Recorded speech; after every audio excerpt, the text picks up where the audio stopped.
Ini adalah drone jomblo. Dia jatuh cinta kepada pemiliknya, Rachel. Dia sering mengintip Rachel mandi.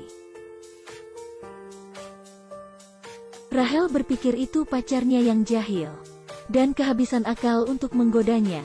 Mereka tidak tahu bahwa hal ini membuat drone yang cintanya bertepuk sebelah tangan itu cemburu. Melihat Rachel dari belakang membuatnya bahagia. Tiba-tiba ia melihat Rachel di sebelah, berdampingan bahagia dengan Chris, pacarnya.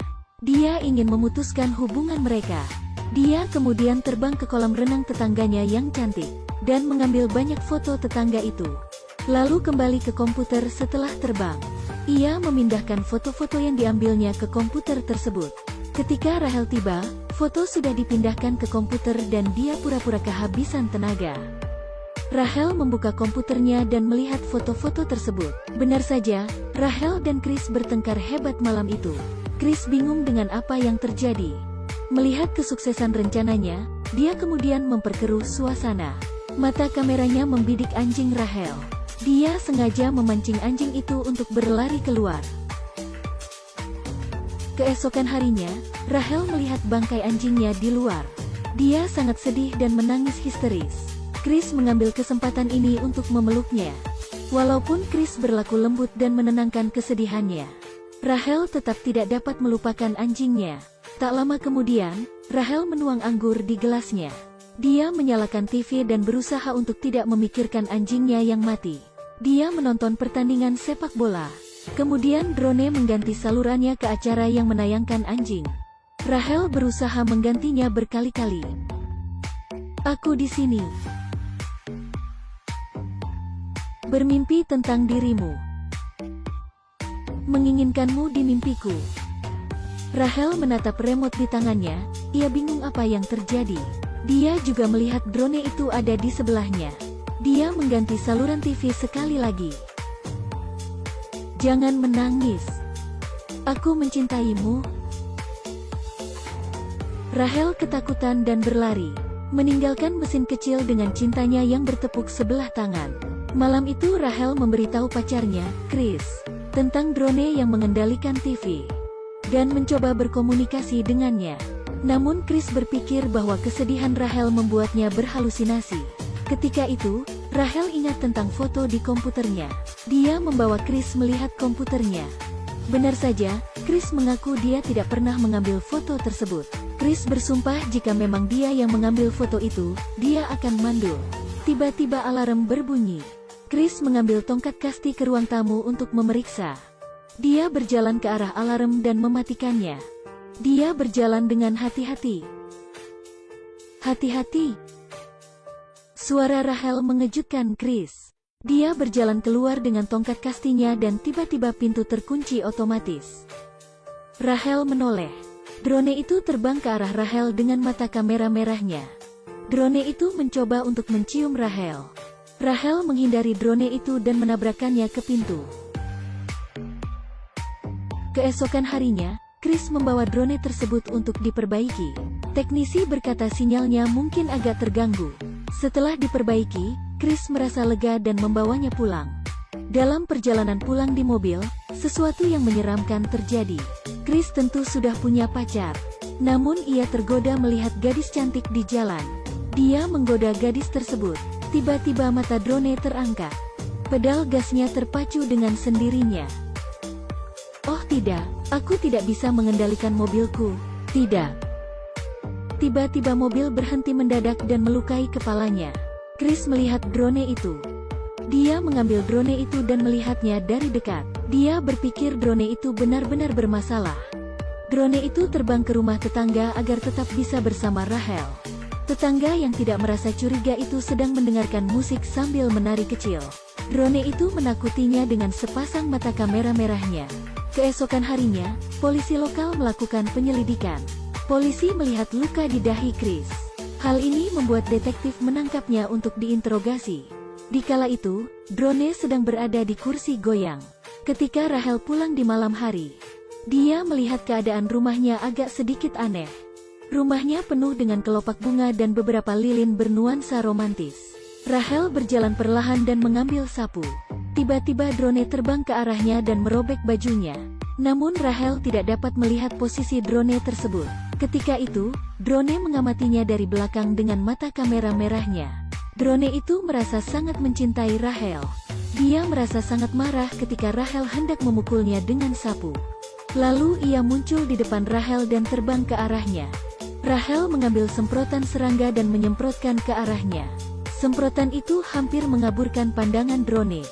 Rahel kemudian lari ke arah pintu, namun drone itu berhasil menangkapnya. Dia menangkap Rahel dengan mencengkeram rambutnya. Ia kemudian menyeret Rahel dan menabrakkan Rahel ke dinding. Lalu ia terbang perlahan ke arah Rahel untuk menciumnya. Tiba-tiba Rahel meraihnya, membantingnya, dan menginjaknya berkali-kali. Hal ini hampir membuatnya hancur berkeping-keping. Rahel mengambil kesempatan ini untuk kabur. Keesokan harinya, Chris dibebaskan oleh pihak kepolisian. Rahel berkata bahwa ia telah menghancurkan drone tersebut. Mereka berdua pun pulang. Namun ketika Chris melihat drone tersebut, hanya sedikit puing yang tersisa. Mereka mencari drone itu di seluruh sudut rumah tapi tidak menemukannya. Ternyata drone itu ditemukan oleh seorang pria. Ia mengambilnya dan mulai menembak drone tersebut. Tapi drone itu menghindari semua tembakannya dengan lincah. Drone itu menjatuhkan foto ke lantai. Ramsey. Drone itu lalu terhubung dengan ponsel Charles dan berkomunikasi dengannya. Ternyata pendahulu drone itu adalah seorang pembunuh. Pria tersebut adalah temannya sebelum ia mati. Dan Rahel adalah mantan istrinya. Pada hari itu, mereka bertengkar dengan sebuah drone. Lalu tiba-tiba Ramsey tersambar petir. Jiwanya kemudian masuk ke dalam drone itu. Charlie paham lalu memperbaiki dan memodifikasi drone tersebut. Drone itu kemudian menjadi mesin pembunuh. Tak lama kemudian, Rahel melihat keadaan di rumahnya. Dindingnya dipenuhi kata-kata kotor. Mereka berdua harus kabur. Tiba-tiba bel pintu mereka berbunyi. Dua orang polisi datang untuk melakukan investigasi. Rahel bergegas turun dan menyuruh mereka untuk berhati-hati. Kamu dengar itu? Apa-apaan itu? Sesaat kemudian, nampak bayangan kedua polisi tersebut mati terpenggal. Chris dan Rahel tercengang melihat kejadian ini. Tiba-tiba drone itu muncul terbang rendah dari belakang. Dia mengendalikan semua pintu di rumah itu dan menguncinya. Rahel tahu siapa sebenarnya drone tersebut.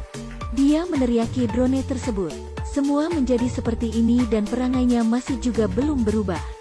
Dan dia sekarang hanyalah mainan yang tak sempurna. Drone itu marah mendengarnya. Dia perlahan mengubah dirinya. Bagian-bagian kecilnya terpisah dan jatuh.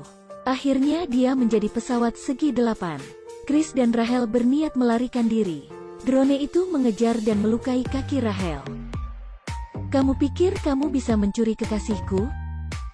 Drone itu perlahan terbang menyerang Chris. Rahel meraih kotak di dekatnya. Dan dia mengambil drone lain di dalam kotak tersebut. Kedua drone tersebut kemudian saling bertarung. Tak lama kemudian, drone Rahel pun hancur. Chris dan Rahel lari ke ruangan lain untuk menyelamatkan diri.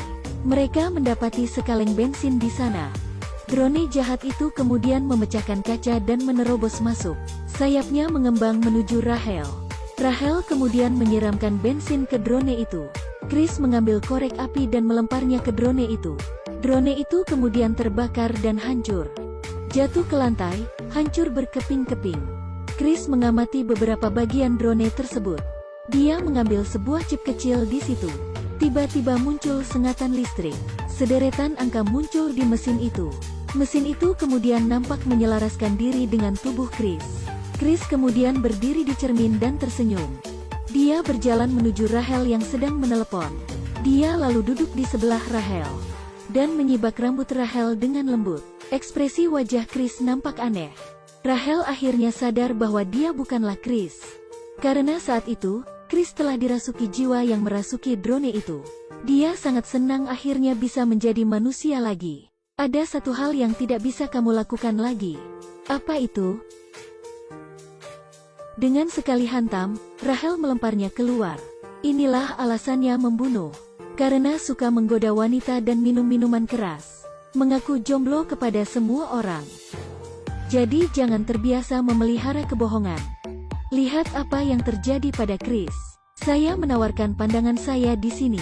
Jangan menjadi pria yang bertindak sembarangan. Zaman sekarang komputer menguasai pesawat, komputer, dan transportasi. Sekian dulu perjumpaan kita, terima kasih.